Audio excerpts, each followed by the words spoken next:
Imagine this, it's 2030. You're the supreme commander of a hostile superpower with unlimited resources. Your fleet is assembled. Your soldiers are ready.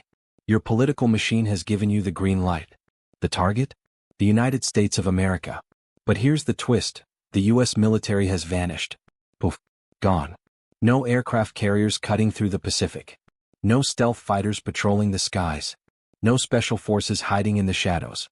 Just raw geography, civilian infrastructure, and everyday Americans. You're thinking this will be easy, right? Plant your flag on the White House lawn within a month? My friend, you're about to discover why you've just signed the most expensive suicide note in military history. See, the United States isn't just another country on the map. It's a geographically engineered fortress, crafted by millions of years of tectonic activity and shaped by nature itself into the ultimate defensive position. From the moment your invasion fleet leaves port, if it even makes it across the ocean, you'll be fighting a war against physics, economics, distance, and a heavily armed population that makes historical insurgencies look like neighborhood watch meetings. Today we're not talking about F-35s or nuclear submarines. We're diving deep into the terrifying economic and geographic reality of why invading the United States is a logistical impossibility.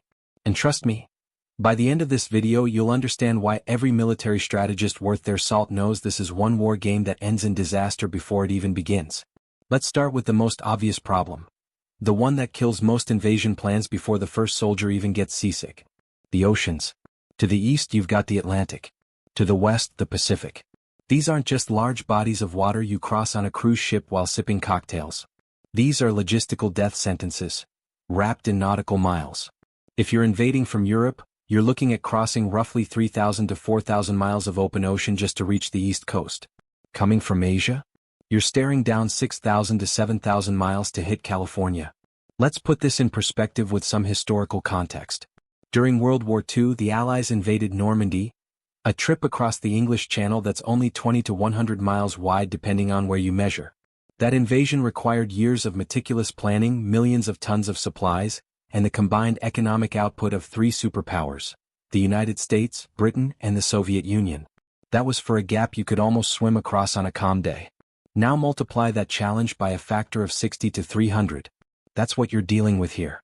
According to military doctrine, to successfully occupy hostile territory, you need significant force supremacy. Let's be extremely conservative and say you want to land 500,000 troops. A modest number for a nation of 335 million people spread across 3.8 million square miles. But you're not just shipping soldiers. You're shipping their food, ammunition, medical supplies, fuel, vehicles, communication equipment, and replacement parts for everything that will inevitably break. A modern armored division consumes hundreds of thousands of gallons of fuel every single day. To support a credible invasion force across the Pacific, you'd need a supply bridge of ships so dense you could practically walk on it. We're talking thousands of vessels, creating a continuous supply chain that would be visible from space. And here's where geography deals you another terrible hand. The United States has no nearby staging grounds. In conventional invasions, you build up forces in a neighboring country. Germany tried to use France to launch attacks on Britain. The US used Britain as a staging area for the invasion of Europe. The coalition forces used Saudi Arabia and Kuwait as staging areas for operations in Iraq. But who are you going to use to stage an invasion of the United States? Canada? Mexico? They share land borders, sure, but we'll get to why those routes are their own special kind of hell. If you try to use Hawaii as a staging point, you're still 2,500 miles from the mainland. That's like trying to use London as a staging area to invade Iraq. It doesn't solve your problem, it just moves it. The sheer volume of shipping required would take months to assemble. There's no surprise attack here. The moment you start loading those ships, every intelligence agency in the world, and probably thousands of amateur satellite watchers on Reddit, will know exactly what's happening. By the time your first vessel enters the exclusive economic zone of the United States, your soldiers will have been at sea for weeks. They're seasick. Their muscles have atrophied from confinement in cramped quarters. They're mentally exhausted. They're eating MREs that taste like regret. And then, they see the coastline. The west coast of the United States is largely rocky cliffs and treacherous currents with very few deep water ports capable of offloading heavy armor. You've got San Francisco, Los Angeles, Seattle, and San Diego. That's it. These ports are bottlenecks, and the defenders know it. If the U.S. defenders scuttle just a few cargo ships in the entrance to the port of Long Beach, which they absolutely would, you're stuck trying to offload 70-ton tanks onto a beach while taking fire from the hills. On the East Coast, the water is shallow, swamps are everywhere, and urbanization is so dense that you're fighting in a concrete jungle the second you step off the boat. Otto von Bismarck, the Iron Chancellor of Germany, once said, or is often attributed to have said, that God has a special providence for fools, drunkards, and the United States of America. He wasn't joking. Geography is America's first line of defense, and it's absolutely brutal. Okay, so the oceans are a disaster. You're clever.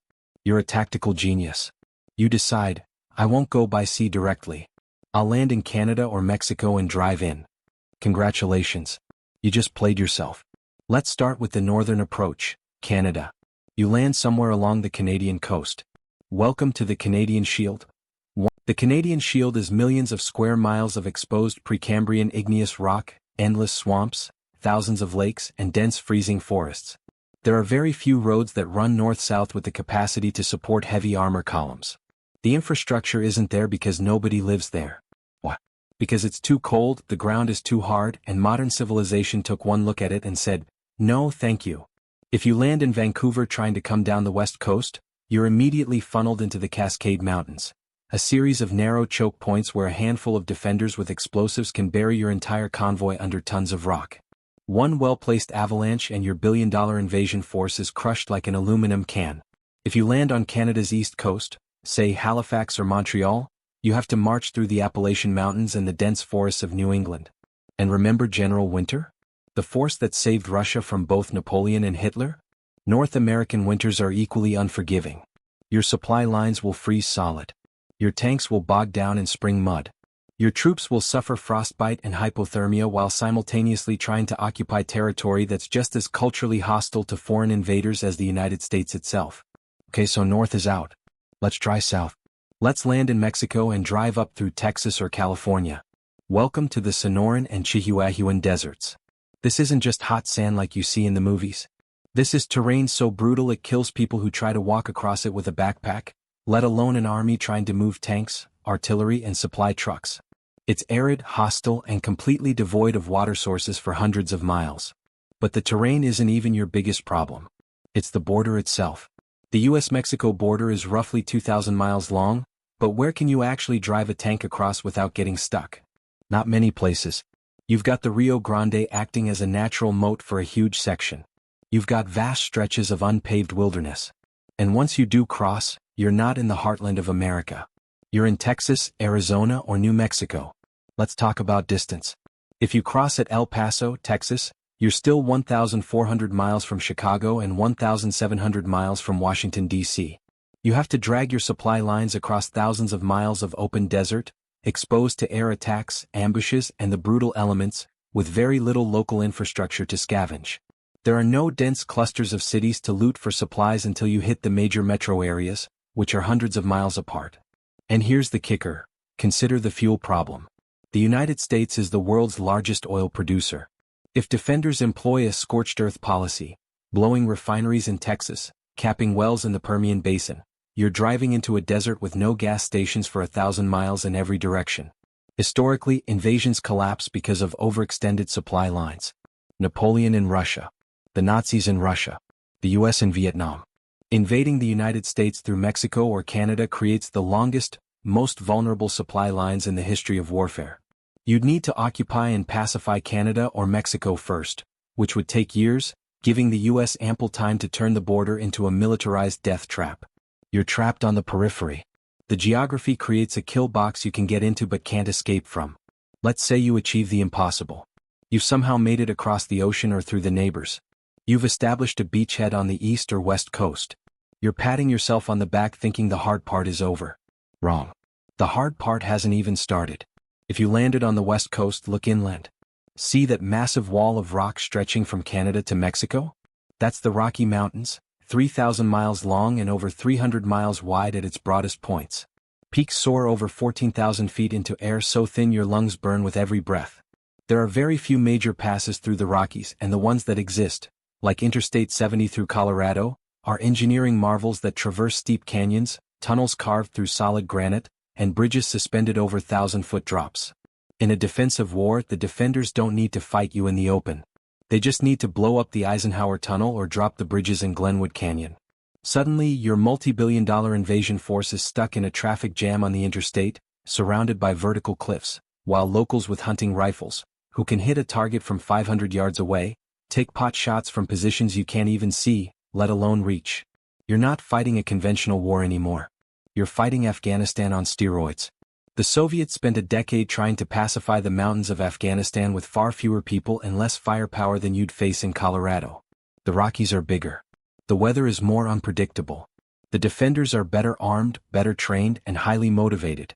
If you try to push through the Rockies, your supply trucks will burn.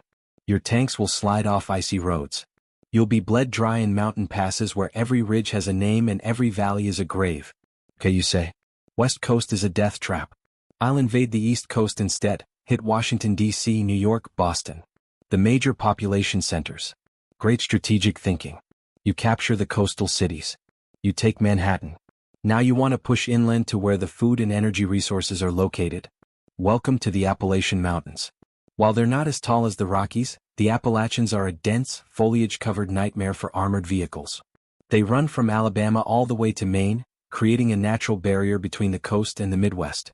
This is where empires historically go to die. During the 18th century, the British Empire, the greatest military force on Earth at the time, couldn't effectively project power through these mountains. They got bogged down in the woods, ambushed by irregular fighters who knew every creek, every ravine, every deer path. The geography forces you onto predictable roads. Predictable roads mean IEDs, improvised explosive devices. If you're driving a supply convoy through West Virginia or Kentucky, you're in a literal bowl. Roads wind through valleys. The high ground is everywhere, covered in dense forest. You can't see the enemy, but they can see you perfectly. Every bridge becomes a choke point. Every tunnel is a potential tomb. Unlike the deserts of Iraq where you can see for miles, here the engagement distance is often less than 100 meters. You can't use air support effectively when you can't see through the tree canopy. You're forced back into close-quarters infantry fight. The geography of the United States effectively creates a fortress in the center of the continent. The Mississippi River Basin, protected by two massive mountain ranges on either side. To get to the prize, the agricultural heartland, the energy resources, the manufacturing base, you have to siege castle walls that are 10,000 feet high and actively shooting back at you. Let's stop talking about rocks and terrain for a moment. Let's discuss the most terrifying variable in this entire equation: the people. There's a potentially apocryphal quote attributed to Japanese Admiral Isoroku Yamamoto after Pearl Harbor. You cannot invade the mainland United States. There would be a rifle behind every blade of grass. Whether he actually said it doesn't matter. The math makes it absolutely true. Let's look at the numbers because they're genuinely difficult to comprehend if you're not American. According to multiple surveys and data sources, there are approximately 393 million civilian-owned firearms in the United States as of recent estimates. Think about that. There are only about 335 million people in the entire country. That's more than one gun for every single person: man, woman, child, and infant. Obviously, babies aren't packing heat. The firearms are concentrated. Around 40 to 42% of households admit to owning at least one firearm. But these aren't just pistols for home defense. We're talking AR-15s, high-powered precision hunting rifles capable of hitting targets at extreme range, semi-automatic shotguns, and literally billions of rounds of ammunition stockpiled in homes across the country. Let me put this in perspective. In Wisconsin alone, during deer hunting season, roughly 600,000 hunters take to the woods. If Wisconsin's deer hunters formed an army, they'd be the 8th largest standing military force in the world. Bigger than France's active military, bigger than Germany's, bigger than Iran's. And that's just one state. And those are just the registered hunters who filed for permits. Now you might think, but those are civilians. They're not trained soldiers. My invasion force has tanks and artillery. Sure. But let's examine modern warfare. In Vietnam, in Afghanistan, and Iraq, how well did heavy armor fare against decentralized, motivated insurgencies armed with small arms and improvised explosives? Not well. Not well at all. And those insurgents were often working with outdated AK-47s and limited ammunition. An American insurgency would be the most well-funded, well-equipped guerrilla force in human history. You're not just fighting armed civilians. You're fighting combat veterans. The United States has been at war for most of the past 25 years. There are approximately 18 million military veterans living in America today. Many have combat experience. They know how to construct IEDs. They understand ambush tactics, squad movements, communications protocols, and logistics. They've trained for asymmetric warfare. Imagine occupying a small town in Missouri. You set up checkpoints. You think you've secured the area. Suddenly, a supply truck hits a pressure-sensitive IED buried under the road, a design learned from declassified military manuals available online. A consumer drone, bought off Amazon for $75 and modified with components from a hardware store, drops an explosive payload on your command vehicle. Snipers engage from multiple directions using thermal optics they purchased at a sporting goods store. You try to return fire, but they've already melted back into suburbs, cornfields, or forests. This isn't a war where you capture the capital and the country surrenders. The United States is a federation of states with deeply independent cultures. If you take Washington, D.C., Texas doesn't surrender. Texas laughs at you. In fact, capturing D.C. might galvanize the rest of the country to fight harder. There's no single head to cut off. The resistance would be hyperlocal. Every county, every town, every neighborhood becomes a fortress. Military doctrine suggests you need roughly 20 soldiers for every 1,000 civilians to effectively police a hostile population. For a country of 335 million people, you'd need an occupation force of 6.7 million soldiers. The entire Chinese military is about 2 million. Russia's entire military is around 1.15 million. You literally don't have enough humans on the planet willing to occupy the United States. And the moment you turn your back on one street corner, someone's taking a shot. Okay, so the people are shooting at you, the mountains are blocking you, and the oceans are isolating your supply lines. But surely if you capture American infrastructure, you can use it to your advantage, right? Here's the cruel irony. U.S. infrastructure is designed for commerce, not conquest. The United States is geographically massive.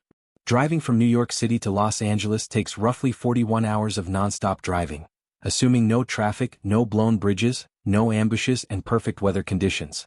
In an active war zone, that journey could take months. The U.S. relies heavily on its interstate highway system, a marvel of modern engineering. But it has one fatal flaw for an invader: bridges. There are over 600,000 bridges in the United States. If defenders execute a scorched earth policy, which they would, they don't need to destroy every road. They just need to drop the key bridges over major rivers: the Mississippi, the Missouri, the Ohio, the Columbia. The Mississippi River Basin is the jugular vein of the continent, splitting the country in half. If defenders blow those bridges, east and west are completely severed. For the U.S., this is manageable, painful but manageable, because they have barges and boats to move supplies up and down the river. For you, the invader, you're stuck on the riverbank trying to build pontoon bridges across a river that's over a mile wide in some places, with strong currents while under constant fire. Then there's the rail network. The U.S. has the best freight rail system in the world for moving goods across vast distances. But it's privately owned, highly complex, and dependent on thousands of switching stations and control centers. If operators sabotage key junctions or derail locomotives and strategic tunnels, the entire network freezes. You can't simply bring your own trains. The scale is too massive, the system's too interconnected. You're forced to rely on trucks. And trucks need fuel. The U.S. has strategic petroleum reserves and refineries scattered across the country. But in an invasion scenario, those refineries are burning rubble. Pipelines are shut down or destroyed.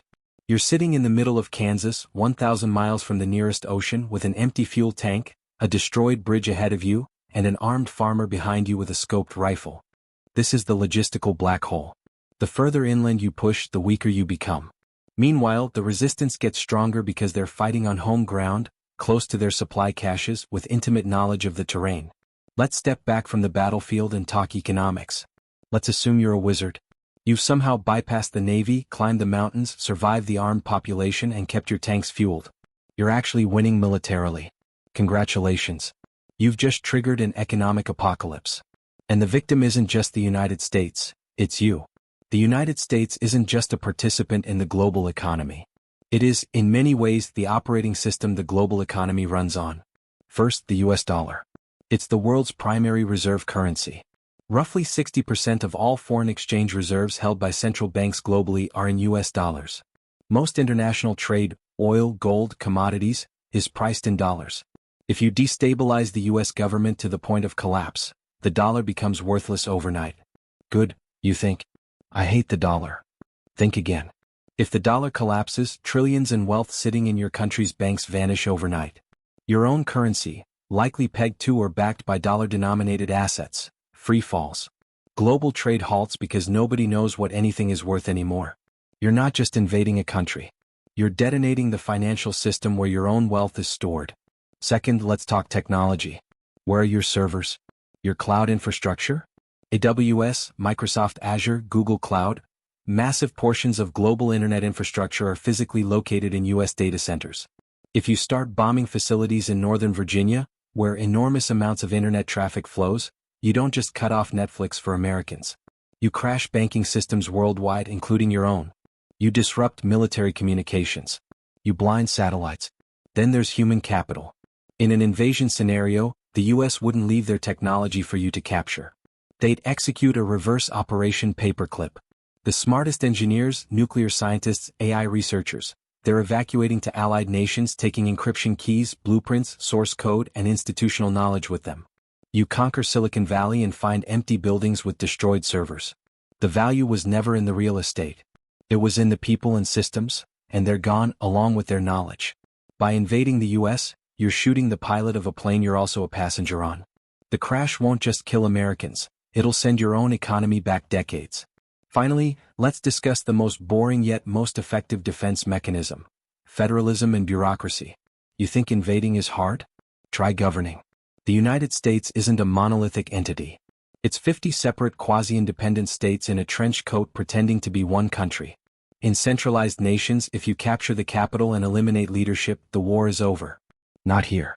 In the U.S., the president has surprisingly limited power over daily life in individual states. Governors control National Guard units. County sheriffs control local law enforcement. There are over 3,000 counties, each with its own sheriff, police force, local ordinances, and deeply embedded local pride.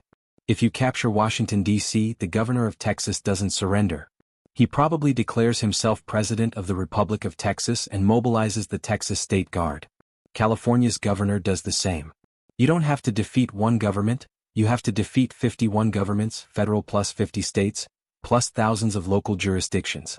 And let's not forget American culture. This is a nation founded on the principle of telling authority to go to hell. Americans argue with their own government over parking tickets. They protest their own laws constantly. How do you think they'll react to a foreign occupier giving orders? You'll face malicious compliance on an unprecedented scale. The electrical grid mysteriously fails when you need it. Water supplies get contaminated. Roads get blocked by accidental collisions. You'll spend more resources trying to govern the population than you could ever hope to extract in value. It's a negative-sum game. The longer you stay, the poorer you become. So let's recap your invasion strategy, shall we? 1. Cross thousands of miles of ocean, vulnerable to attacks, with supply lines visible from space. 2. Either brave the frozen wastelands of Canada or the scorching deserts of Mexico, extending your supply lines to breaking point. 3. Push through the Rockies or Appalachians, mountain ranges that serve as natural fortresses with defenders on every ridge. 4. Occupy a nation where grandmothers own shotguns and military veterans hide in every suburb, ready to wage the most well-armed insurgency in history. 5. Maintain supply lines across a continent designed to be fragmented, with key bridges that will be destroyed before you even arrive. 6. Trigger global economic collapse, destroying your own wealth in the process. 7. Attempt to govern a population culturally programmed to resist authority, spread across 50 semi-independent states. Invading the United States isn't a military operation. It's a suicide note written in logistics. It's a geographical nightmare wrapped in economic catastrophe, deep-fried in armed resistance. The United States doesn't need a massive standing army to remain secure from invasion. The land does the heavy lifting. The Atlantic and Pacific are the walls. The Rockies and Appalachians are the towers. The people, they're the garrison that never sleeps and never surrenders. So to any aspiring superpower watching this, don't try it. Not because of morality. Not because of international law. But because you will lose. Badly. Expensively. Catastrophically. That's the reality of American geography. It's the ultimate defensive advantage in the game of geopolitics. A fortress that nature spent millions of years building, and no invading army can overcome. If you found this deep dive into geopolitical reality fascinating, hit that like button. Subscribe for more breakdowns of military strategy, economics, and the forces that shape our world. And drop a comment below. Which state do you think would be the absolute worst to try to conquer? Florida with its swamps and alligators? Alaska with its brutal cold? Or maybe just the traffic on the I-405 in Los Angeles? Let me know your thoughts, and stay safe out there.